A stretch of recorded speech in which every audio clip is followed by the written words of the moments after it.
அனைவருக்கும் வணக்கம். நான் ஏற்கனவே ஒரு வீடியோல உங்களுக்கு சிட்டிங் டாலரன்ஸ் குழந்தைகிட்ட எப்படி கொண்டு வரதுன்றதை நான் சொல்லியிருந்தேன். இன்னைக்கு என்ன சொல்லி தர போறேன்னா வெயிட்டிங் டாலரன்ஸ் எப்படி இம்ப்ரூவ் பண்றதுன்றதுதான்.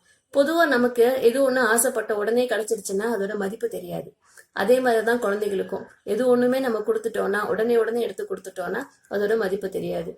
எது ஒண்ணு வெயிட் பண்ணி பொறுமையா இருந்து நமக்கு கிடைக்குதோ அதுதான் நிலைக்கும். அதே மாதிரி குழந்தைகிட்டையும் அதை ட்ரை பண்ணுங்க.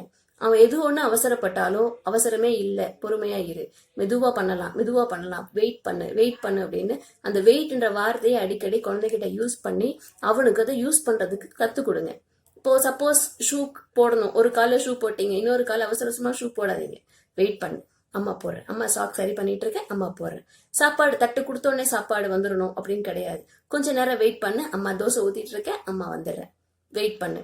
அதே மாதிரி ஹோம்ஒர்க் எழுதும் போது புக் எடுத்தாச்சு, பென்சில் எடுக்கணும், அதுக்குள்ள அவசரம் அந்த குழந்தைக்கு இங்கிட்ட போகுதுன்னா நோ, வெயிட், அம்மா பென்சில் எடுக்கிறேன், பென்சில் நெட்டு உடஞ்சு போச்சு, அம்மா ஷார்ப் பண்ணிட்டு இருக்கேன், எடுத்து கொடுக்குறேன். தண்ணி வேணும், தண்ணி அம்மா பாட்டில்ல நிரப்பிட்டு இருக்கேன், தண்ணி பாட்டில க்ளோஸ் பண்ற வரைக்கும் கொஞ்சம் பொறுமையாயிரு, ஓபன் பண்ற அம்மா பொறுமையாயிரு, வெயிட் வெயிட் அப்படின்னு சொல்லி ஒவ்வொரு தடவையும் வெயிட் வெயிட் வெயிட் அப்படின்னு சொல்லிக்கிட்டே இருங்க. இப்ப எங்க படத்துல தெரியுது இல்லையா ஒரு வெயிட் கார்டு, இந்த மாதிரி ஒரு வெயிட் கார்டு நீங்க ரெடி பண்ணி அவங்ககிட்ட ஒவ்வொரு தடவையும் வெயிட் சொல்றப்போ அந்த கார்டையும் கொடுத்து உட்கார வச்சாச்சுன்னா அவன் உட்கார்ந்துதான் இருக்கணும், அவசரப்படக்கூடாதுன்றது அவனுக்கு புரிய வைங்க. மெதுவாதான் பண்ணணும் அப்படின்றது அவனுக்கு புரியணும். அதனால இந்த வெயிட் கார்டை நீங்க யூஸ் பண்ணி ட்ரை பண்ணி பாருங்க.